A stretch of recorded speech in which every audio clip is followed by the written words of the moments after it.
Good morning, I'm Julia Lopez Susan. We are here at the Our Lady of the Abandoned Parish for our continuing Simbang Gabi coverage. Today is the second day of the Simbang Gabi and we are only 2 days away from the Christmas Eve. Today's Mass will be celebrated by Father Rod San Jose and in a short while, the Mass will start.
Nagtitipon tayo sa ngalan ng Ama at ng Anak at ng Espiritu Santo. Amen. Ang pagpapala ng aking Panginoon Jesucristo, ang pag-ibig ng Diyos Ama, at ang pakikipagkasa ng Espiritu Santo naway sa inyong lahat. At sa inyo rin. Magandang umaga ang kapatid kay Kristo. Magandang umaga po naman. Tayo ngayon ay pumapasok sa kaapat na linggo ng Adbyento. At ito ang huling linggo bago natin pagdiwang ang sisilbing alaala ng pagsila ng ating Panginoong Jesucristo. Ang paksa o tema sa mga babasahin ngayon ay ang Emmanuel. Ang Diyos ay nasa atin. Sa una at ikatlong pagbasa, ang Emmanuel na ito ay tunay na kailangan natin lalong-lalong sa panahon natin ngayon. Kinakailangan na ating pagdiwang ang Pasuhan upang huwag natin kalimutan na ang Diyos ay tunay na sumasa atin. Mga kapatid, bago po natin pagpatuloy ng misa, ating pong pagsisira ng ating mga kasalanan, hihingi ng kapatawaran para kung tayo ay malinisan ng mga kasalanan ito, makalapit tayo sa altar ng ating Panginoong Jesus.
naming nagkababalik sa pagkabalita ng anghel tungkol sa pagkakatuwang tao na mo ay makapakinabang sa kanyang pagpapakasakit at pagkamatay sa krus sa pagsakit namin sa pagkabuhay niya sa langit.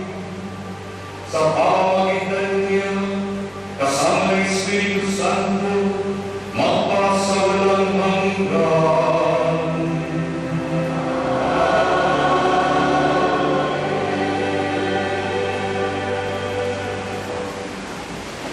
Pinalita ni Propeta Isaias ang pagsilang isang sanggol na siyang magiging tanda ng pagligtas ng Panginoon.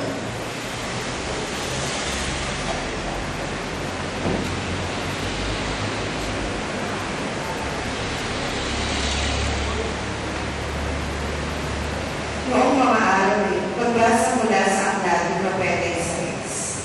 Noong mga araw na yun, pinasabi ng Panginoon kay Akas, "Tumingin ka sa aking nagpalatandaan, maging sa kalaliman ng karoroonan ng mga imaw, o sa kaitaasan ng langit."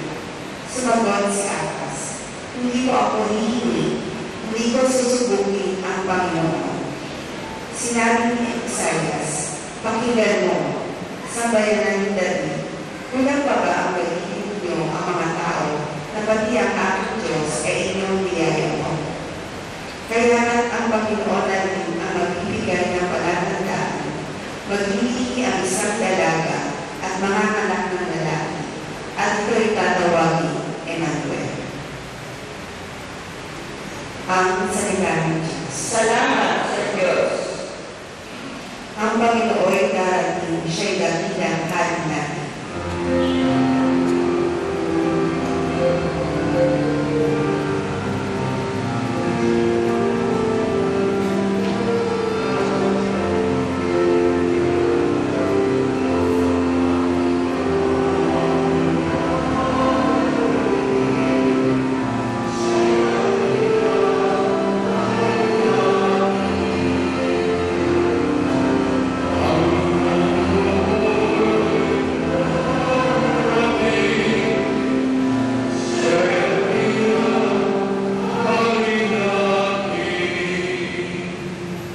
Ang buong daigdig, lahat ng naroon, may-ari ng Diyos, ating Panginoon.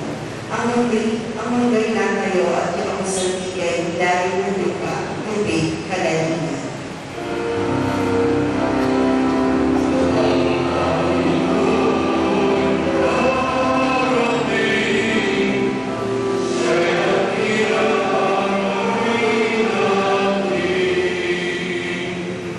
Sinong marapat umako sa burol ng poon, sino man aako?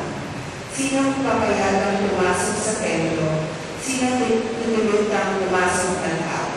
Siya na nalinis ang isip at buhay, na hindi sumamba sa Diyos-Diyosan, tapat sa pangako na lumipit-iwan.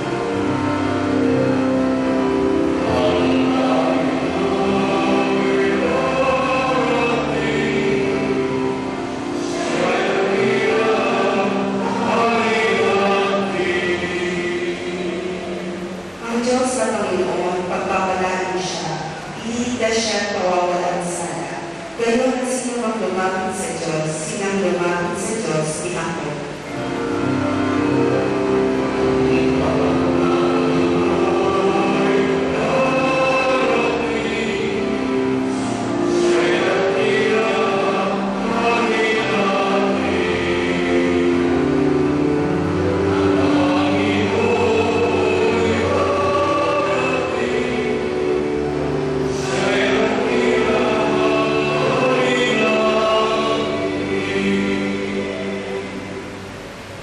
Sinasabi ni Apostol Pablo na ang Panginoong Jesus ang katugunan ng mga sinaunang propesya na laman ng kasulatan.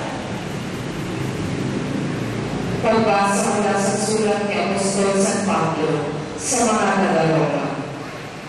Mula kay Pablo na alipin ni Kristo Jesus, tinawag upang maging apostol at hinilang upang mangaral ng mabuting balita ng Diyos. Sa inyong lahat na minamahal ng Diyos na nananalyag sa Roma, na tinawag upang maging mga banal.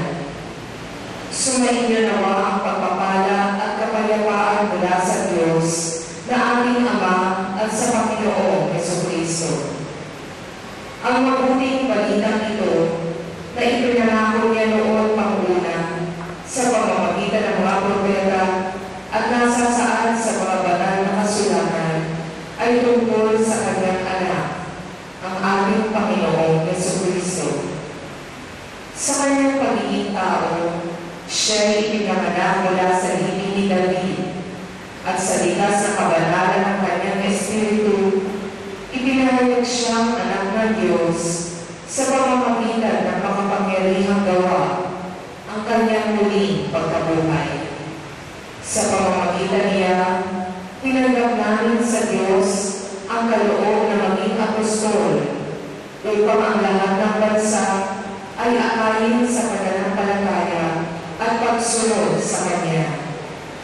Kabilang din kayo sa mga tinawag na maging tagasunod ni Jesucristo.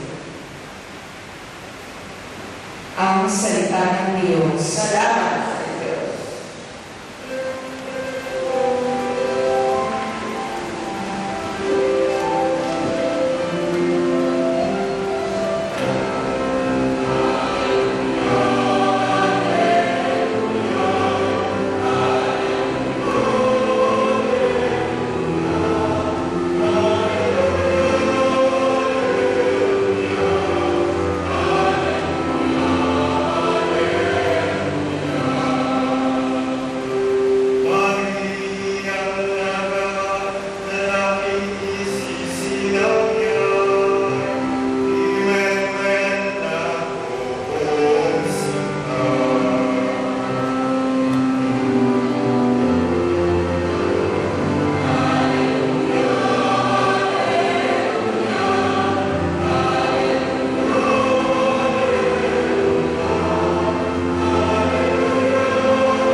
Sumainyo ang Panginoon.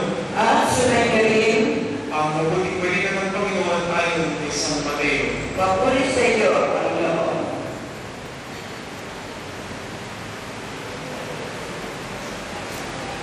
Ganito ang pagpapanganak ng Kristo. Si Maria ang Magdalena at si Jose ay nakatakda ng pakasal.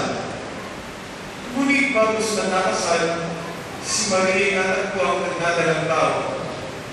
Ito ay sa pamamagitan ng Espiritu Santo. Isang tao magpumili kung si Jose na kanyang magiging asawa, ngunit ayaw niyang mapahaya si Maria, kaya ipinasya niyang walayan ng pag-ibig. Samantalang iniisip ng Jose ito, napakitas na nag-iibang sa anghel ng Panginoon. Sabi ko sa kanya, Jose, anak ng David, huwag kang matakot at tuluyan pakasalan si Maria sapagkat siya nagbibigay sa pamamagitan ng Espiritu Santo. Mamanganak siya sa lalaki at ipapakalanan ng Jesus sapagkat siya magliligtas sa kanyang bayan sa kanilang mga kasalanan. Nangyari ang lahat ng ito upang matupad ang sinabi ng Panginoon sa pamamagitan ng propeta. Maglilihiyan si dalaga at mamanganak ng si lalaki at tatawagin ito Emmanuel. Ang mahulaga ay kasama natin ang Diyos. Nang magising si Jose, sinunod niya ang puso ng kanyang Panginoon.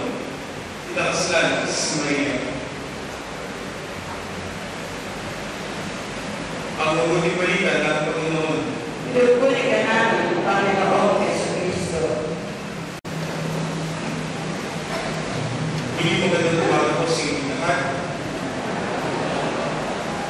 Sa ating pagdiriwang ng pitong araw, paghahanda para sa pinagpagsilan ng ating Panginoon Jesucristo, Ay napakaganda ng ating mga pagbasa natin. Mula ay sa aklat ng Propeta Isaías tungkol kay Ahaz. Si Ahaz na tila baga nalibigit na sapagkat siya ay nag-aalala na malapit na matapos ang kanyang paghahari bilang isang pinuno ng mga Israelita. Kaya nais niya makapagkasto sa iyong mga lahi, sa iyong mga akan, sapagkat ayaw niya mapugol ang kanyang pagiging hari. Ayaw niya mawala ang kapangyarihan sa kanyang paghahari sa Israel. Kaya sabi sa kanya ng Diyos, pinasabi sa kanya ng Diyos kung kay Propeta Isaías na kailangan mo magtiwala sa iba. Kailangan maghingi ng ibang mga tanda. Subalit sabi ng Propeta Isaías, isa lamang ang tanda na magpapatuloy ang kanyang lahi. Isang dalaga ng magbibigay. Isang dalaga ang makakala ng isang sakol na tawagin ni Emmanuel ng ibig sabihin kasama natin ng Diyos. Ang Diyos na hindi na mapulang ng daan, ng past, or ng future, o ng pagnaharap. Ang Diyos na pagpasalukuyan. Kasama natin ang Diyos. Siya po ay Diyos na walang katapusan. Siya po ay Diyos na walang simula. Siya ay walang kahapon. Siya ay walang bukas. Kundi laging ngayon. Kasama natin siya sa anuman ang ating ginagawa, sa anuman ang makapangyayari sa ating buhay. Siya po ay kasama natin. Ang Diyos na hindi nagkaroon ng alindagan. Ang Diyos na hindi nagkaroon ng pasubali na sundin ang kanyang sinumpaan para sa atin. Ang Diyos na tapat sa kanyang pangako. Sa ating pumigalaw pagbasa, ay hindi naman po ang sinasabi sa atin ang pagtawag sa atin. Ang pagtawag sa atin para sumunod sa ating Panginoon sa Kristo bilang anak ng Diyos. At ang ating magkailangan, hindi na mga isang paanyaya sa atin na huwag tayong matakot. Huwag tayong matakot na tulungan panindigan ang ating pananampalataya. Huwag tayong matakot na panindigan ang ating sinasampalatayanan ng Ebanghelyo, ang mabuting bagay na ating dapat ginagawa. Ito po ang sinabi ng mujer ni Jose, huwag kang matakot. Sapagkat siya sino ba naman ang may gusto kumuha, may gusto magpakasal, kumuha ng responsibilidad sa taong may asawa. Sa isang babaeng may buntis. Hindi daw parang isang package din. Pag pinakasalan mo si Maria, ay meron ka lang alam. Pag pinakasalan natin ng isang tao, ay meron ka lang anak. Sino ba naman nag-gas karoon ng nais na sumama sa ganun babae? Sino nais na kumuha ng tungkulin na hindi naman sa kanyang anak? Subalit si Jose, sa tao matuloy ay hindi niya hinayaan na mapuya sa kanya. Hindi siya natakot na sundin o panindigan ang tungkulin bilang isang ama na ginagawa ng sanggol na si Jesus. Kung ating mamahiligan, kung ating susubihin, kung ating panahon ngayon, ay hindi na pagkaparang kapag ang isang tao ay buntis ay nakakahiyang pakasilan. Kung isang tao ay dadalagta, kung isang tao ay buntis, mas maigi na maghanap na lamang siya ng ibang mapapakasawa.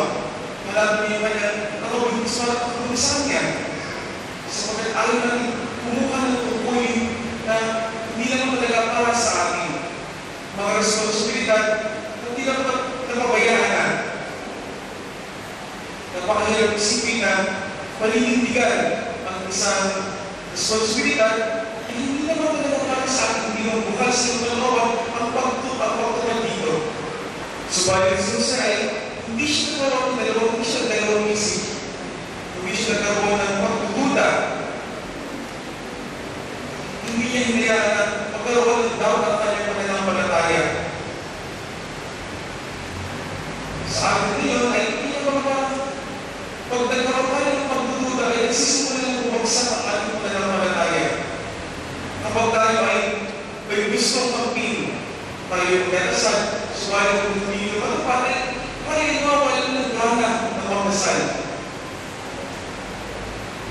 Tulad din si Mang Gabi, siguro marahil tayo ay madahil tayo may mga wish, may mga kahilingan. Sabi nila na kapag natapos ko yung shop na sa paggabi ay makakapag-multipal ang kahilingan mo.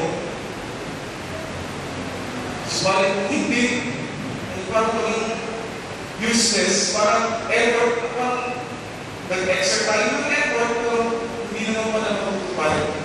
Parang nagsayang naman tayo ng oras. Tayo ay nagsisimba, kahit tayo ay nagdarasal, tayo ay nagpupuri, tayo ay nagpapasalamat sa Diyos sa mga biyaya na ating natanggap.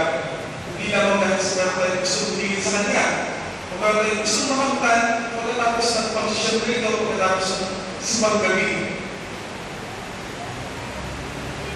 Nawawala yung ating in essence ng ating pagsisimba. Nawawala yung mahalagang bahagi na ating dapat ay nasa ating sarili tuwing tayo ay nagsisimba. Sapagkat tayo ay nagkaroon ng pagdududa, tayo ay nahihina na para naman hindi pinapagay ng Diyos ang ating mga dasal. Sa ating mga nakaraang pagbasa, lalo-lalo na sa tuwing ipinahayag kay Zacarias, sila po napakatalaga. Subalit, hindi sila nawalan ng pag-asa na magdasal. Hindi sila nawalan ng pag-asa na humiling sa Diyos ng anak. At ngayon nga ang nangyay, bago sila mamatay, pinagkagawa sila ng Diyos ng anak. Hindi po sila nagkaroon ng pagdududa. Hindi po pasok sa kanilang isip o sa kanilang puso na pagkakilala ng Diyos, hindi mo hindi ng Diyos. Sabagat ang gusto ko lang ay lagi ng kung ano yung nais natin.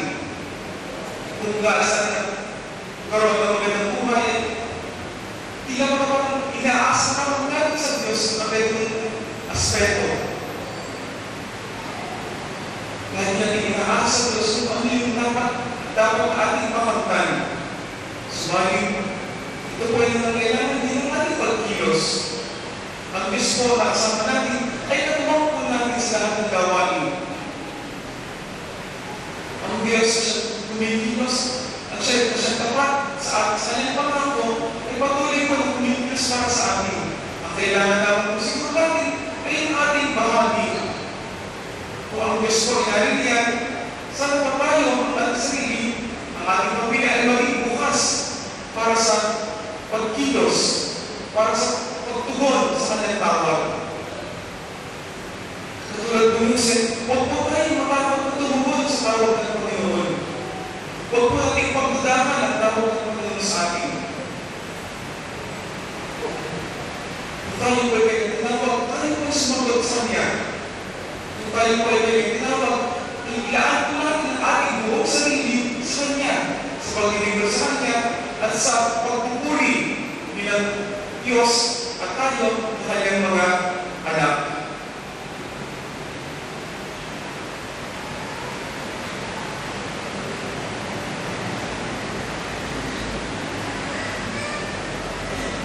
Sumasampalataya ako Sa Diyos ang amang pamilya sa lahat, na may kabawal ng langit at lupa. Sumasampalataya ako kay Jesucristo, isang anak ng Diyos, Panginoon natin lahat. Nagkatabatang siya ng Espiritu Santo, pinanganak sa Santa Maria Virgen, pinagpasakit ni Poncio Pilato, iginako sa krus, namatay, iniligtig, nanawag sa pinagawalaw ng Panginoon, nangay at ang araw ng ko'y mabalik, umakyat sa langit, nalulog sa kanyang Diyos ang mga makapangyarihan sa lahat. Doon magmula paririto at tutulong sa nangabubuhay at nangamatay ng tao. Sumasampalataya na ako sa Diyos sa Espiritu Santo, sa banal na simbahan at katoliko, sa kasamahan ng mga banal, sa kapatawaran ng mga kasalanan, sa pagkabuhay ng lipat ng namatay na tao, at sa buhay ng mga nangyayari. Amen.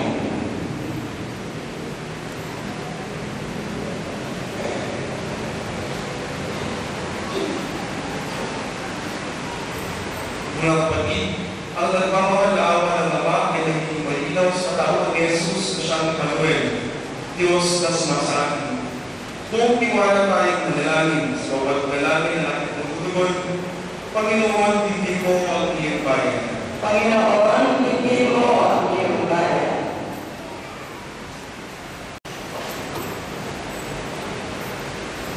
Sa panahon ng kahirapan at mga pagsubok sa ating bansa, naway maging matatag ang mga religyoso at mga pinuno ng bayan sa kanilang pagtitiwala sa Panginoong gumagabay sa sangkatauhan.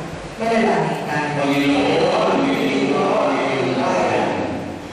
Nawa ang mga ama ng bawat pamilya ay maging katulad ni San Jose na matuwid, nag-aalaga kay Maria at kanyang sabon, at naging bukas sa kalooban ng Diyos. Manalangin tayo. Panginoon, hindi mo ang bayan. Nawa ang mga kabataan ay matulog sa halimbawang ikinakita ni Maria at Jose na tumuon kay Jesus bilang sentro ng kanilang buhay. Manalangin tayo. Panginoon, hindi mo ang bayan. Nawa ang mga Pilipinong malayo sa kanilang takanan ng pamilya ay maging panatag sa tulong ng mga panalangin at pagmamahal ng kanilang mga mahal sa buhay. Manalangin tayo. Panginoon, hindi mo ang iyong bayan. Nawa sa pagsapit ng Pasko ay maranasan namin ang kapayapaan, pagdadiri at kasiyahan na dulot ni Jesus, ang aming tagapagligtas at Emmanuel. Manalangin tayo. Panginoon, hindi mo ang iyong bayan.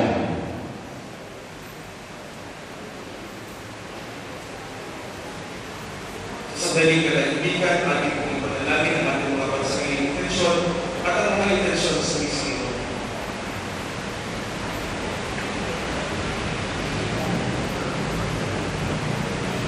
Pamanaming Diyos, pakinggan mo ang panalangin ng iyong mga lingkod sa ating pag-asa at pagtutay sa pagdating ng iyong anak. Naway tuloy mo kami ng kapayapaan at kasiyahan sa pamamagitan ni Kristo ang aming Panginoon. Amen. Si Kristo ang sentro ng buong sanglipa. Ang bawat bahagi ng pagdalala ay may tulugan at kahalagahan kay Jesus. Ngayong misa ng simbang gabi at sa mga sumusunod pa, ay masasabihan natin ang pag-aaral ng iba't ibang bagay na gumagawan sa kapilat-pilalas ng plano ng Diyos sa paglikha ng sanggunian at kalawakan, kung saan si Jesus ang sentro ng lahat. Alay sa ikatang araw ng simbang gabi, ang sabsaban. Sinisimbolo ng sabsaban ang kababaang loob, ang kasimplihan ng pamumuhay na nakasentro sa Diyos, sa pagtitiwala sa Kanya, sa pagsasabuhay ng Kanyang mga aral.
paghahain ay tunay na kalugdan ng Diyos amang makapangyarihan. Ang kapilawan ng Panginoon ng pagkaan sa ating mga kamay. Sa kulihan niyan karangan sa ating kapakilawan at sa roon sa bayan ng banal.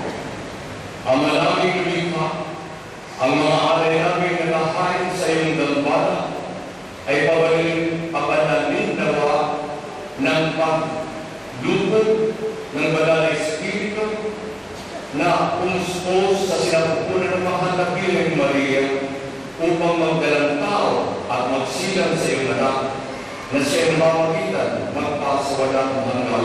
Amen. Subayin niyo ang Panginoon. At sumayo din. Itaas sa Diyos sa inyong puso at diwa. Tinaasa namin sa Panginoon. Salamatan natin ang Panginoon nating Diyos. Karapat na siya ay pasalamatan. Ama, sa iyong kabutihan, minamahal mo ang sanlibutan. Kapangyarihan mo ay itinamalas sa aming kasaysayan. Tingnan mo ang iyong mga anak, nakapaligid sa altar ng bugtong anak, nagagalak, nagpapasalamat sa mabuting balita ng kaligtasan. Sa pamamagitan ng Espiritu Santo, nilubog ng bayang maging banal, bukas puso sa pag-aalay ng pag-aalala ng pasasalamat. Kasama ng mga anghel, kami inyong maaari.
Gawin ang banal ng mga kaloob na ito pang sa amin ay maging katawan at tugo ng aming Panginoong Jesucristo.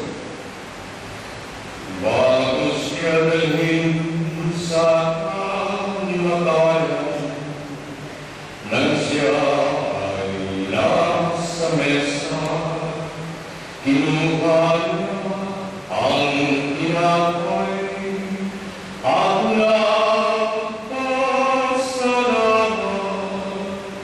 kanyang hinatiyon at ibinigay niya sa kanyang mga disipulo at nagwika.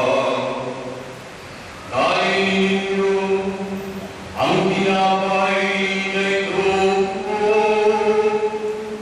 Ito ang aking katawan na ibinigay ko para sa inyo.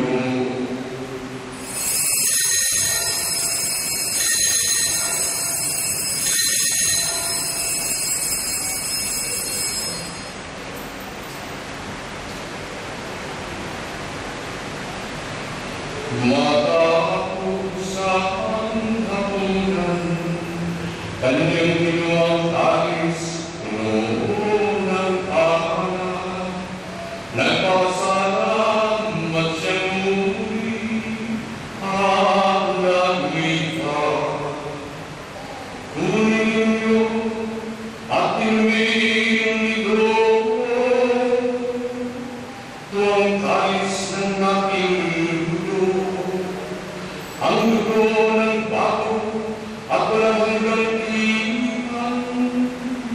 dugo na ibubus para sa inyo at sa lahat ng tao para sa ikawalan ng mga kasalanan. Gawin ninyo ito bilang pag-aalala sa akin.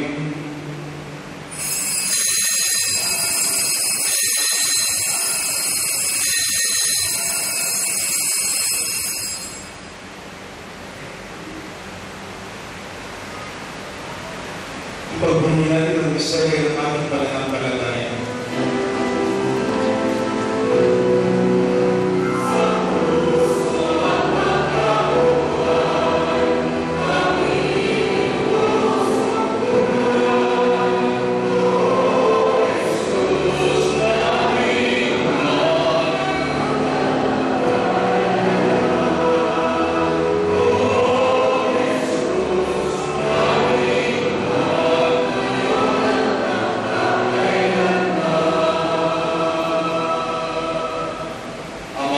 Ginagawa namin ngayon ang pag-aalala sa kapamatay at muling pagkabuhay ng iyong anak.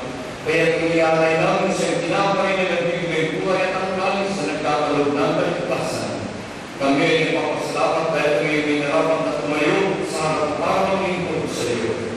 Isinasabi namin kami magsasalo-salo sa katawan ng Pagkaling Kristo ay mabuklod sa pagkakaisa sa pamamagitan ng Espiritu Santo. Ama, lingapin mo yung simbahan na lahat sa buong daigdig.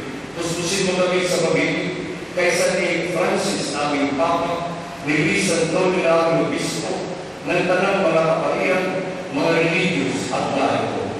Alalahanin mo rin mga kapatid namin na ilalim na may makasal sila muling mabubuhay, gayon din ang lahat ng mga pumalaw, tawanan mo sila at patuloy sa iyong kaliwanagan. Tawanan panging nabatin kaming lahat na makasalo sa iyong buhay na walang wakas, kaysa ng Panagbiring Maria na Ina ng Diyos, kaysa ng mga apostol ni San Francisco at Santa Clara, at ang lahat ng mga banal na nawaigit sa daigdig ng kalugod sa iyo, may pagdinong na namin na magpupuri sa karangalan mo sa pamamagitan ng iyong anak na aming Panginoong Jesucristo. Sa pamamagitan ni Kristo, kasama niya sa Kanya, ang lahat ng papuri ay sa iyo. Diyos ang makapangyarihan, kasama ng Espiritu Santo,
iligtas sa kasalanan at ilayo sa lahat ng kapahamakan, samantalang aming pinalangin ka ng dahil ang pagpapahayag ng tagapagligtas namin sa Jesucristo.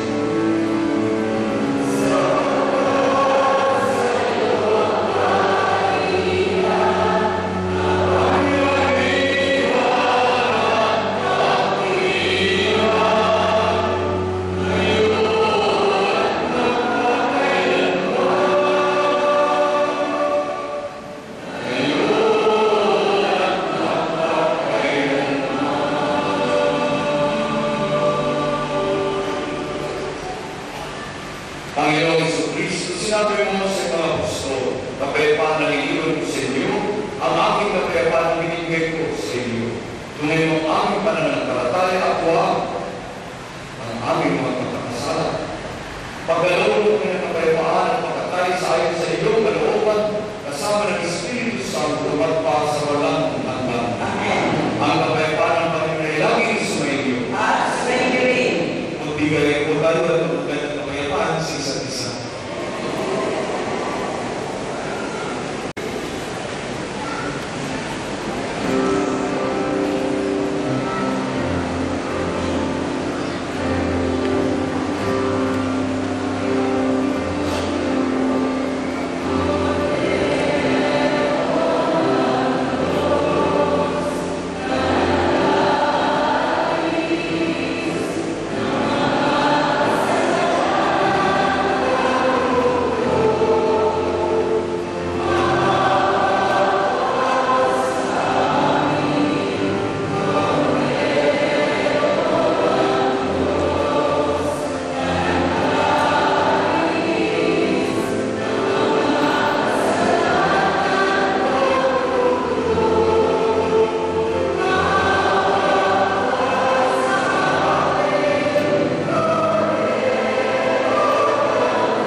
Narito ang Kordero ng Diyos. Narito si Jesus na anak ni Maria at anak ng Diyos. Mapalad ang nakikipag-isa sa kanyang piling. Panginoon, hindi ako nakakatawa magpatuloy sa iyo. Ngunit isang salita mo lamang ay gagawin mo.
tayo na at sumama sa offertory procession kanina, pagkuha ang inyong donation card sa pigeon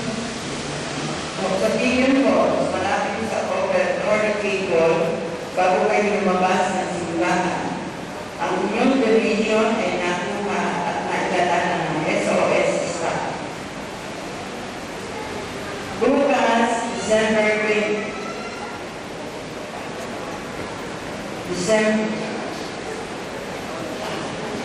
mamaya para misa ng alas 8 ng gabi bilang pagbibigay daan sa anticipated simbang gabi ng alas 9. Ang vigil o midnight mass ng Pasko sa December 24 ay gagawin ng alas 10 ng gabi.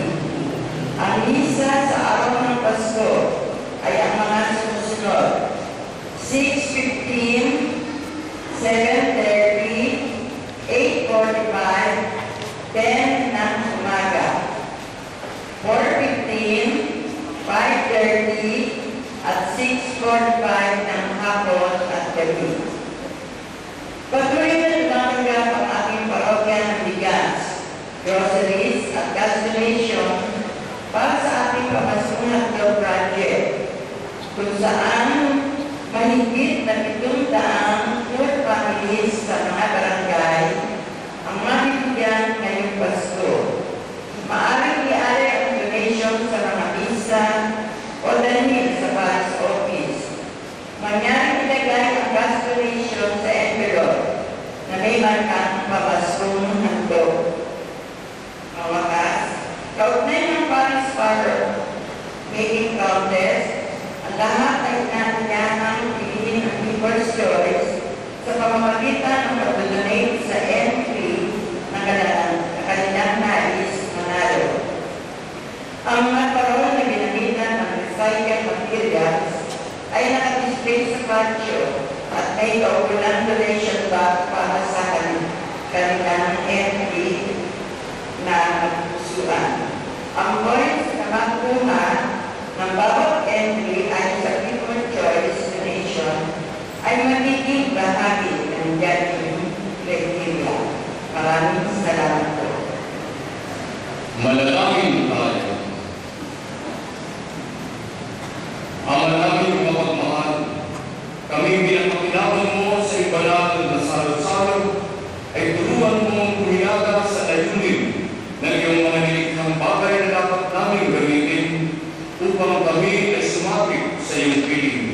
Sa pamamagitan ng Jesucristo, kasama ng Espiritu Santo magpas sa walang hanggan. Amen. Sumayin niyo ang Panginoon. At sumayin niyo rin. Pagpalain ka ng mga kapangyarihan Diyos, Ama, at Anak, at Espiritu Santo. Amen. Tapos, Tapos na isang mga tayo sa kanyang Amen.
Thank you for joining us in Choir.net in our continuing Paskong Pinay coverage here at the Our Lady of the Abandoned Parish in Santa Ana, Manila.